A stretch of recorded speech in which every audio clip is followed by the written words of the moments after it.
Fala nerd, beleza? Eu sou o Igor, sejam muito bem-vindos a mais uma review aqui neste canal. E chegou a hora, meu povo. Chegou a hora da gente falar sobre o volume 3, o último episódio da série Stranger Things. Vi como sempre na hora, né? Acho que como a maioria. E tô aqui pra gente falar sobre este volume 3. Mas antes, se inscreve no canal, compartilha o vídeo, ativa o sininho, deixa o seu like, tudo isso é muito importante pro canal continuar crescendo. E bora lá para o review. Seguinte, bom, a gente sabe que o volume 1 já tinha sido muito bom, né?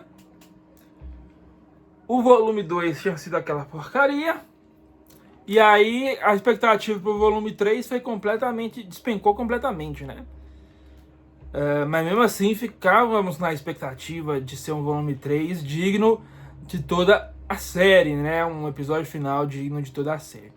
A gente já sabia mais ou menos qual seria o final, então a gente já começa falando aqui que é um final extremamente óbvio, né? Foi um final extremamente óbvio. E a gente já sabia mais ou menos o que ia acontecer.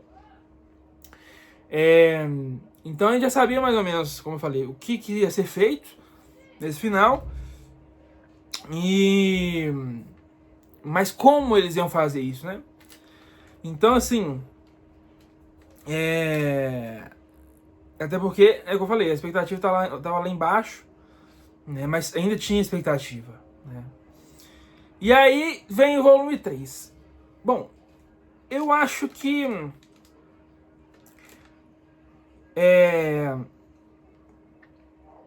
eu tenho uma coisa pra falar sobre o vilão em si, o Vecna, mas eu vou fazer mais detalhadamente no vídeo sobre Stranger Things como um todo. Semana que vem a gente vai falar sobre Stranger Things como um todo, fazer um balanço da série como um todo, tá? Então eu vou falar mais sobre isso lá. Mas fato é que você tem um vilão aqui que foi facilmente derrotado. Me lembrou muito Missão Impossível, o último agora. A primeira parte, puta vilão foda, um vilão interessante, inteligente, que bate onde dói. E aí na segunda parte, o vilão é derrotado numa cena muito estranha, muito facilmente, tá ligado? Tipo, virou meio um bobão, né? Aqui não vira meio um bobão, mas é facilmente derrotado também. Então eu achei, apesar das cenas de luta muito boas, as cenas de ação muito boas, que entregam bem, o vilão é facilmente derrotado aqui. Então eu não sei se é um bom vilão. No final, quando termina a série, por isso que eu falei que eu vou falar mais detalhadamente no vídeo sobre a série no geral. Quando termina a série, eu tenho muitas dúvidas sobre o vilão. Se o vilão é bom, se o vilão é ruim. Porque, sinceramente, um vilão facilmente derrotado, né?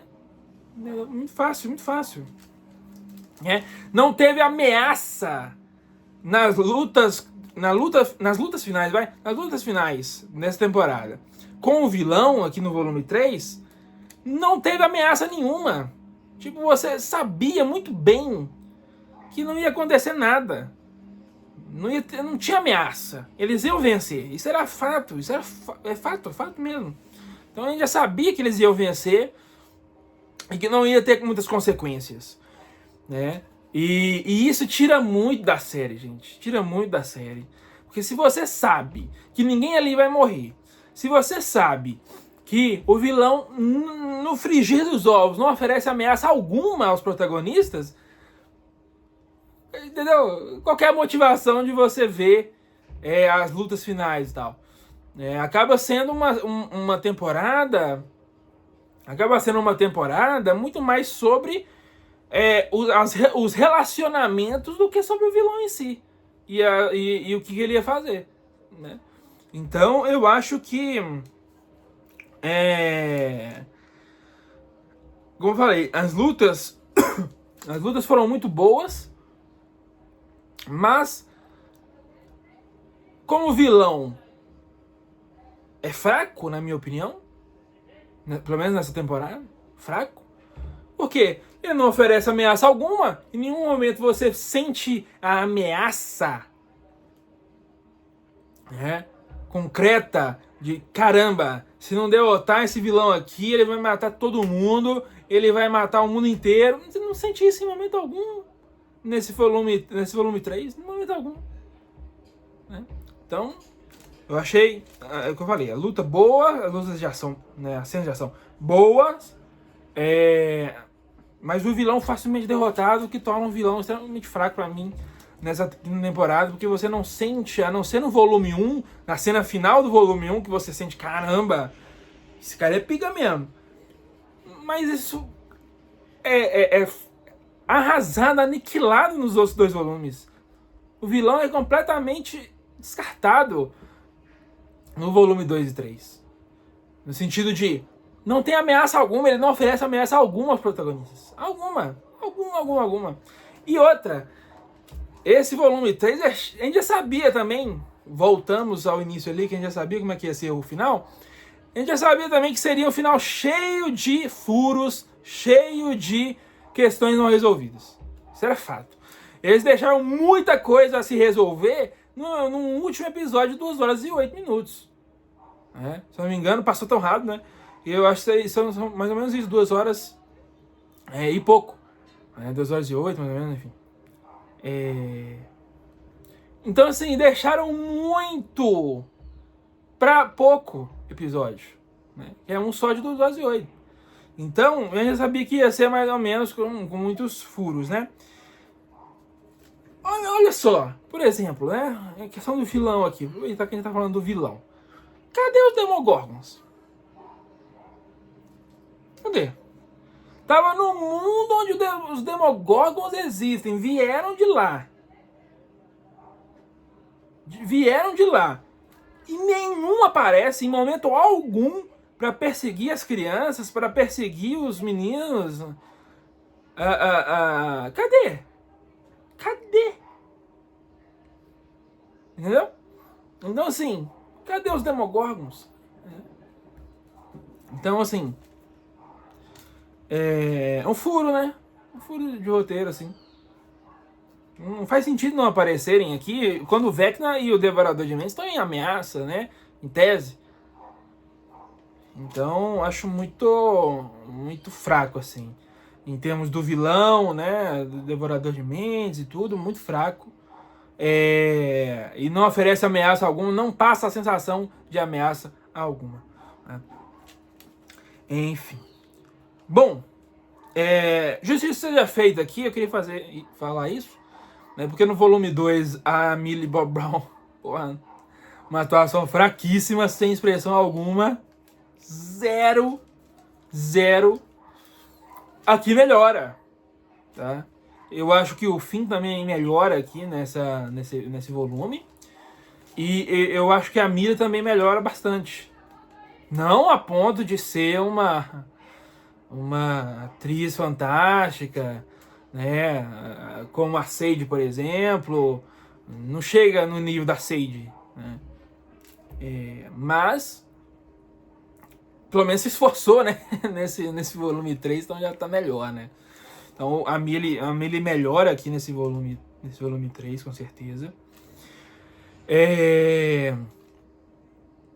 A Kali é aquilo mesmo que a gente já sabia, né? Foi colocada ali pra morrer. E é que eu falo, gente. Que peso teve a morte da Kali? Nenhum. Pelo contrário, eu vi gente comemorando que a personagem morreu. Que peso ela tem? Pra que trazê-la de volta pra morrer? Se é uma personagem que ninguém liga. Ninguém liga. Então, assim, esse é o problema de você não matar nenhum personagem principal. Por quê? Você tira o peso da história. Tira o peso. Entendeu? Você tira o peso. Por que o Thanos é um vilão, além de tudo, por que o Thanos é um vilão tão fodão? Pô, você sente a ameaça a todo momento e ele mata todo mundo. Ele mata o Loki, ele derrota o Thor, ele mata a Gamora, ele mata, e outras mortes que acontecem de forma colateral, como a morte da Natasha. Então é um vilão que você sente o peso dele, você sente a ameaça que ele proporciona e você sente o perigo que ele traz. Perigo que ele traz. Aqui você não sente nada disso. Nada disso. Então esse é um problema de você não matar os personagens. Pelo menos um personagem dos principais. Porque você não sente o peso da história. O peso do antagonista. Você não sente que ele é uma ameaça. Ele tá lidando com crianças e adolescentes. Ele não consegue matar um. Ele tá lidando com crianças e adolescentes. Ele não consegue matar um. Desculpa. É um vilão fraco. Fraco. Entendeu? Ele não tá lidando com adultos fortemente armados. Não, ele tá lidando com crianças e adolescentes. Ele não consegue matar um que seja. Um. Não. Então é um vilão fraco. Enfim. A cena de despedida, né? O casal principal aqui, o Eleven, né? Como eles falam. Foi porcamente escrito nessa temporada. Foi porcamente escrito. Porcamente escrito. Horrível. Né? Praticamente não tem cenas juntos. Tem beijo só no final. Né? Finalmente, ufa, né? Nossa, eu não sei que eles têm outra beijo, não. Mas, nossa, mas eles guardaram... Assim... os beijos ali pro final ali deve ter sido uma angústia danada colocar beijo ali pra eles, porque, nossa, nunca vi tanto casal numa série que não beija. Enfim, e adolescentes ainda por cima, mas não beija, não tem beijo nenhum. Nossa, enfim.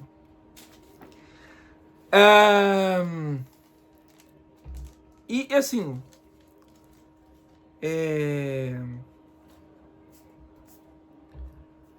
a cena final deles foi muito bonita.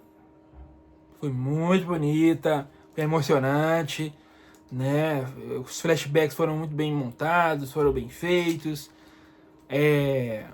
Eu gostei muito, foi bem feito, sabe? Bem feito, foi bonito, foi emocionante. Principalmente para nós que acompanhamos toda a jornada, foi muito bonito.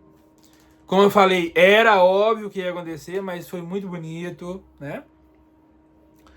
E finalmente acontece o beijo ali, né? Nossa senhora, economia de beijo, né? Mas finalmente acontece o beijo ali e tudo, é muito bonito, sabe? Uma cena que eu gostei muito, foi muito bem escrita, foi muito bonita, tudo mais. Mas caramba, como eles odeiam o casal. Eles odeiam esse casal. Impressionante. Eu falei, foi porcamente escrito. Porque foram os únicos que ficaram na merda, pô. Os dois ficaram na merda.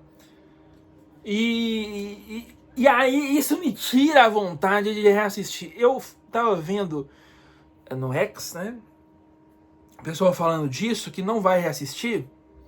E eu fiquei pensando nisso, cara. E eu acho que eu também não. Não consigo, acho que, pelo menos não num espaço curto de tempo. Acho que vai demorar muitos anos pra eu assistir, se for assistir. Porque é um final muito triste e muito injusto com os dois personagens, individualmente e como casal. Um casal muito mal escrito nessa quinta temporada. Muito mal escrito. Muito mal escrito. Não tem cena juntos praticamente. Não beija. Apesar que todos os outros também não beijam, né? Só no final ali. Mas não beijam direito. Não. Era pra ter o ápice, o prime deles como casal. A gente não tem. Não tem. Eles ajudam um pouco, consertam um pouco na cena linda deles, como eu falei, uma cena de despedida muito bonita. Mas é um final injusto com os dois. É um final injusto. Se tinha alguém pra ter um final feliz, eram os dois, porra. E eu acho que não faz sentido pra personagem Eleven também. Porque é uma personagem que aprende o significado da vida, aprende o significado de família, de amor, de amigos, de lar, e abandona isso. Abandona tudo isso sem nem tentar. Sem nem tentar. Eu gostei, pelo menos, que foi uma escolha dela, mas sem nem tentar, entende? Nem tentar ter isso. Então, assim, não faz sentido. É uma descaracterização da personagem, na minha opinião. Ela nem tenta ter uma família nessa quinta temporada. Ela nem tenta ser feliz nessa quinta temporada. Ela simplesmente se sacrifica e é isso. Não gostei. Achei que foi um final que descaracterizou a personagem, jogou fora toda a trajetória da personagem, e foi um final horrível para o casal principal, que, no meu modo de ver, eles odeiam muito esse casal. Entendeu? Eles odeiam muito esse casal. Porque só eles ficaram na merda. É um negócio impressionante. Mas, né, voltando à cena, foi uma cena muito bonita, muito emocionante mesmo. E eu gostei muito. E isso foi muito bem escrito, né? E aí, eu chego no final, assim, e percebo que foi um final escrito para tentar agradar todo mundo. Tentar agradar os fãs do casal principal, tentar agradar aqueles que não gostaram do volume 2, tentar agradar aqueles que queriam um final feliz, tentar agradar aqueles que queriam um final triste. Então é um final para tentar agradar todo mundo. Com um final em aberto, que não é final em aberto, gente. Não é final em aberto. O episódio, pelo menos na minha opinião, e eu acho que na maioria das opiniões que eu vi também, é um final que deixa claro que o Mike, no luto e na dor, inventou uma história sobre a Eleven, né, sobre o destino da Eleven, para que ele possa viver. Porque ele estava numa depressão ferrada no epílogo. E aí o Hopper fala pra ele, olha, você tem que aceitar, você tem que superar, em frente. E depois daquilo é que ele inventa aquela história. Na cena ali da formatura, ele percebe algumas coisas ali da luta final, né, da cena de sacrifício, e inventa uma história, entendeu? Então ele inventa a história ali. E depois ele conta a história pros amigos, né? Então, na minha opinião, tá muito claro que foi uma história que ele inventou para poder, até mesmo como escritor que ele vira, né? Ele inventa a história para ele poder sobreviver. Pra ele poder viver, pra poder seguir em frente. Sem a culpa e a dor, né, que ele sente por saber que ela morreu. Entendeu? Então ele cria uma ilusão para poder seguir em frente, para poder viver, né? Então para mim é muito, muito claro isso, né? Mas eles podiam ter feito já que eles queriam fazer um final em aberto, eles podiam ter feito um final em aberto pelo menos decente. Eles podiam ter, por exemplo, naquela cena em que o Mike vai subir a escada, por exemplo, ou vai guardar o caderno, na porta, sabe? Na porta do lado de fora, através do vidro, a gente poderia ver um vislumbre da Eleven. E quando ele virasse para trás, ela sumia, igual na terceira temporada, não, na segunda temporada. Na segunda temporada, que ele tá com a Max no skate e tudo, e ele sente ela e ela tá na porta mesmo, mas quando ele vira, ela já tá fora. Ela já saiu. Mas ele sentiu ela e foi correndo atrás dela e tal. Poderia ser mais ou menos esse final. Poderia ser mais ou menos isso. Mas do jeito que foi uma forma porca de agradar todo mundo, fazendo um final em aberto, mas que você sabe, o personagem sabe, todo mundo sabe que não é um final em aberto, que é um final fechado, que ela morreu e ele inventou tudo aquilo para poder sobreviver à dor de perdê-la, né? E poder seguir em frente com a vida. Tanto é que se você for pegar a história, como é que ele sabe de tudo aquilo? Não tem como, né? Então, o episódio deixa claro isso pra gente. Então, foi um final isento, foi um final isentão, bem em cima do muro, pra tentar agradar todo mundo. Mas eu acho que faltou coragem de, mata a personagem mesmo, então, mata ela mesmo, ué. Mata a personagem. Então, foi um final isentão ali pra tentar agradar gregos e troianos. E eu acho que conseguiu, tá?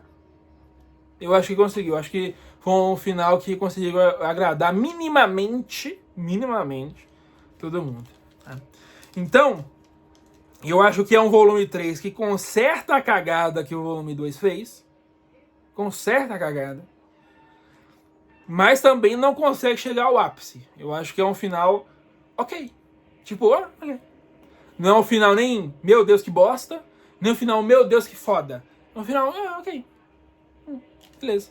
Entendeu? E eu vi o Peter do Enet falando no X também, né? Eu acho que foi ele mesmo, que chegou à conclusão de que é difícil encerrar séries. E eu chego na mesma conclusão também. Séries dessa magnitude devem ser muito difíceis de serem encerradas. E conseguir fazer um final ok, pra mim já é uma vitória. Então eu acho que os irmãos aqui, mesmo com todos os furos, mesmo com todas as críticas, mesmo com todas as imperfeições, eu acho que no frigir dos ovos eles conseguem entregar um final ok. Um final digno, pelo menos. Então eu acho que eles souberam entregar um final digno, pelo menos, da série. Então isso já é uma vitória. Mas é como eu falei, pelo final que eles fizeram pro casal principal, e individualmente também pro Mike e pra Eleven, não é uma série que eu vou rever, pelo menos tão cedo. Né? Não desceu tão bem. Não desceu tão bem. Né? Enfim, é isso, meu povo. O review do volume 3 dessa quinta temporada chega ao fim.